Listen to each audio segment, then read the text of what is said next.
നമസ്കാരം.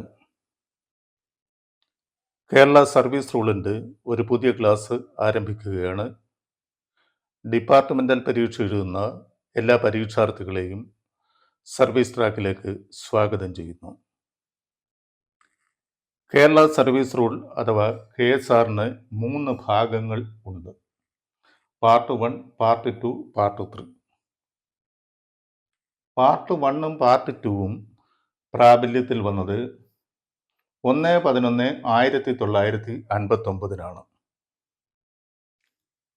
പാർട്ട് 3 പ്രാബല്യത്തിൽ വന്നത് പാർട്ട് 3ക്ക് മുൻകാല പ്രാബല്യമുണ്ട്. 1/11/1956 മുതൽ മുൻകാല പ്രാബല്യം കൊടുത്തിട്ടുണ്ട്. പാർട്ട് 1ൽ 1 മുതൽ 159 വരെ റൂളുകൾ അടങ്ങിയിട്ടുണ്ട്.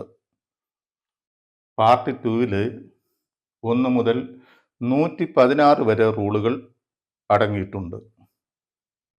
പാർട്ട് 3ൽ 1 മുതൽ 151 വരെ റൂളുകൾ ഉണ്ട്.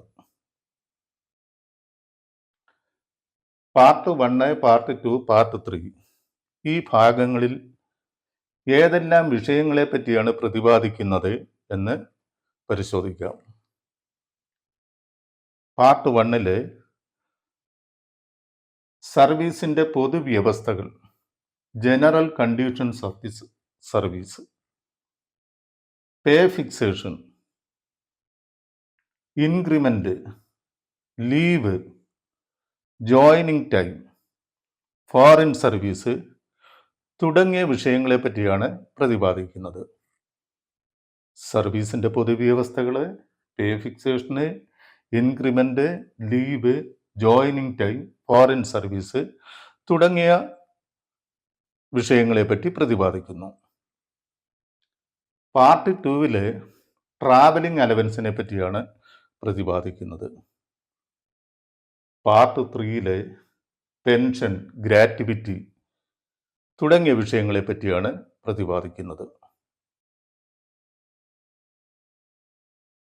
കേരള സർവീസ് റൂളിൻ്റെ ആപ്ലിക്കബിലിറ്റി, ഏതൊക്കെ ജീവനക്കാർക്ക് കേരള സർവീസ് റൂള് ബാധകമാണെന്ന് പാർട്ട് 1 റൂള് 2ൽ വ്യക്തമാക്കുന്നുണ്ട്. Part 2 travelling allowance applicable to all full time employees, എല്ലാ ഫുൾ ടൈം ജീവനക്കാർക്കും പാർട്ട് 2 ട്രാവലിംഗ് അലവൻസ് ബാധകമാണ്. പാർട്ട് 1ഉം പാർട്ട് 3യും applicable to persons entered service on or after 1/11/1956, 1/11/1956 അതിനു ശേഷമോ സർവീസിൽ വന്ന എല്ലാ ജീവനക്കാർക്കും പാർട്ട് 1ഉം പാർട്ട് 3യും ആപ്ലിക്കബിൾ ആണ്. Persons who were in service on 31/10/1956 and opted KSR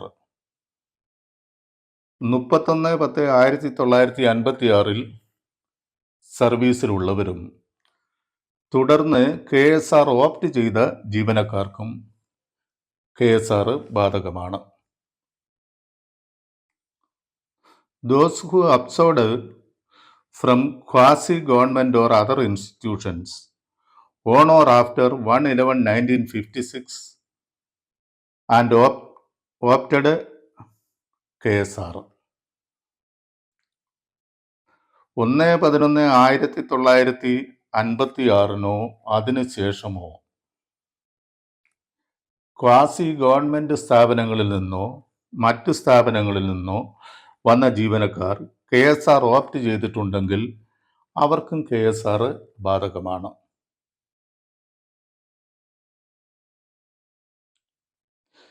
ഏതൊക്കെ ജീവനക്കാർ KSRൻ്റെ പരിധിയിൽ വരുന്നില്ല എന്ന് പാർട്ട് 1 റൂള് 3യിൽ വ്യക്തമാക്കുന്നുണ്ട്.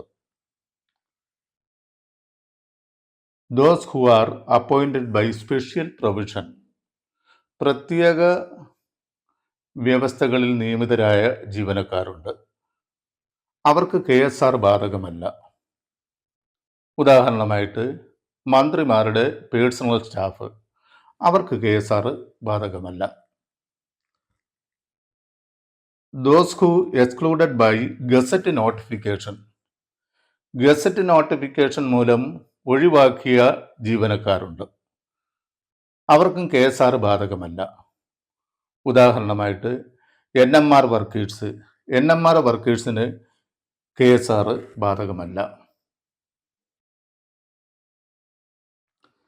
Those having prior service to 1/11/1956 and opted out of KSR, 1/11/1956 മുൻകാല സർവീസുള്ള ജീവനക്കാരുണ്ട്. അവര് KSR ഓപ്റ്റ് ചെയ്യാതെ മറ്റ് സർവീസ് വ്യവസ്ഥകളിൽ തുടരുന്നവരാണ്. അവർക്ക് KSR ബാധകമല്ല.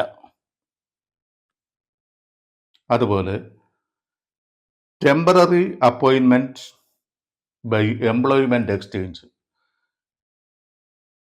എംപ്ലോയ്മെന്റ് എക്സ്ചേഞ്ച് വഴി നിയമിക്കുന്ന താൽക്കാലിക ജീവനക്കാരുണ്ട്. അവരും KSRന്റെ പരിധിയിൽ വരുന്നവരല്ല. KSR പാർട്ട് 1 റൂൾ 9 സർക്കാരിൽ നിക്ഷിപ്തമായ പ്രധാന അധികാരങ്ങൾ ഏതൊക്കെയെന്ന് വ്യക്തമാക്കുന്നു. അവ ഏതൊക്കെയെന്ന് പരിശോധിക്കാം. 1. Power to make rules. റൂളുകൾ നിർമ്മിക്കാനുള്ള അധികാരം സർക്കാരിനാണ്. 2. കോമ്പൻസേറ്ററി അലവൻസ് അനുവദിക്കുന്നതിനുള്ള വ്യവസ്ഥകളും നിബന്ധനകളും റെഗുലേറ്റ് ചെയ്യാനുള്ള അധികാരവും സർക്കാരിനാണ്.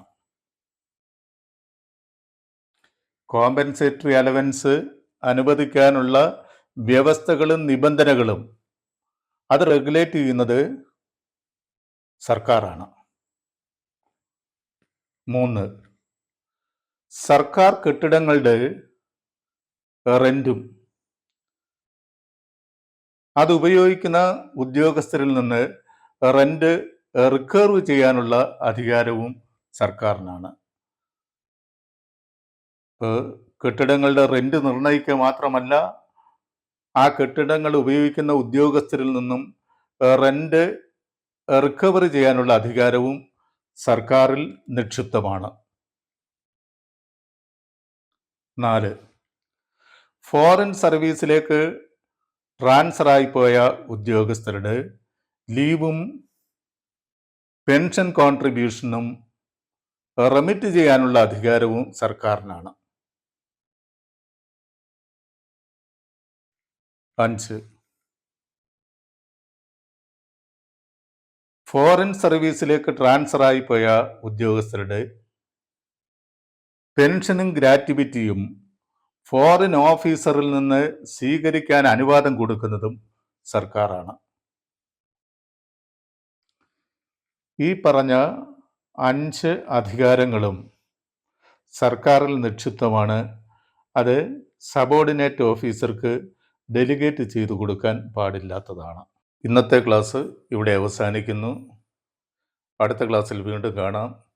നന്ദി, നമസ്കാരം.